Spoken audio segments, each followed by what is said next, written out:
Now, so far we've solved quadratic equations that kind of have something that looks like this. So ax squared equals to some value equal to 0 or some number. I'm just going to write, I don't know, k.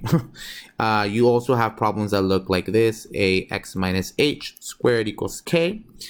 So we were able to solve problems that look like that. And then when we got to problems that look like this, ax squared plus bx plus c, right? So when you had problems that look like this, one of the ways that we can do is completing the square. Okay, and completing the square is not fun.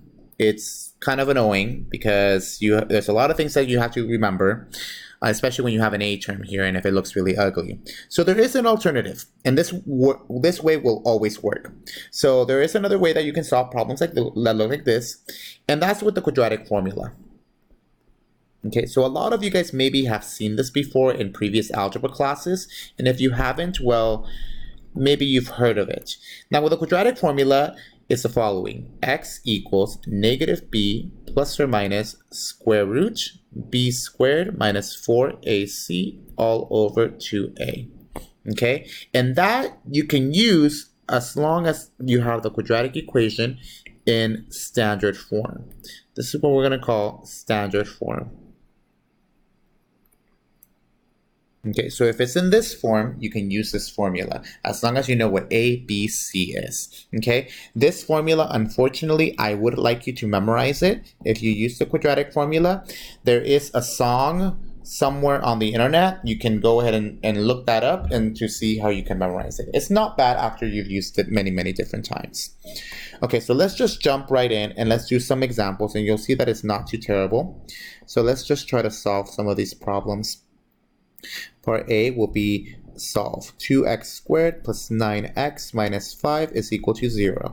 Okay, so let's use the quadratic formula to solve this type of problem. Okay, so first let's identify, is this in standard form? And it actually is. It is in this form.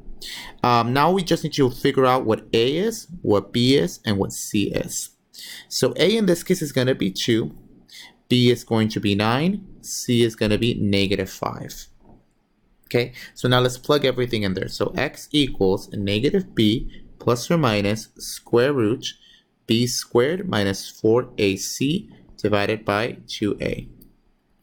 All right, now let's plug everything in here. So negative b, there's a negative there. I'm going to plug in whatever I have there. One of the good things that I like to do is that I like putting parentheses around everything that I got to plug in. That way I don't forget any minuses. Okay, so the first thing that I gotta plug in is this b.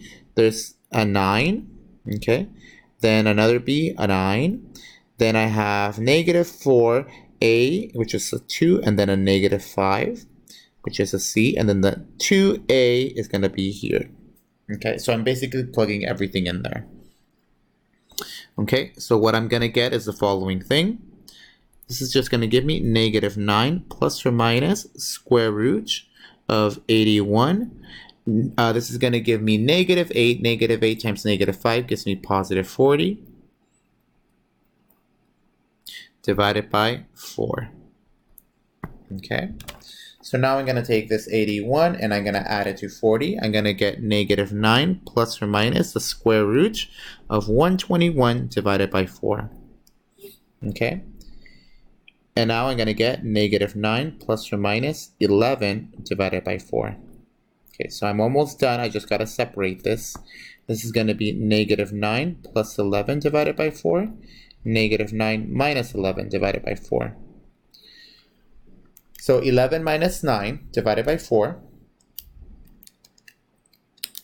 is going to give me 1/2. So this part is going to be 1/2. Then negative 9 minus 11, and then divide this by 4 is going to give me negative 5. Okay, so these two are my solutions. So notice it's not too bad of a problem. All it is, you want to put it in standard form, and then just put everything into the quadratic formula. Okay, so let's do one more problem. Okay, so we still want to solve, and we want to do x squared minus 6x equals negative 5.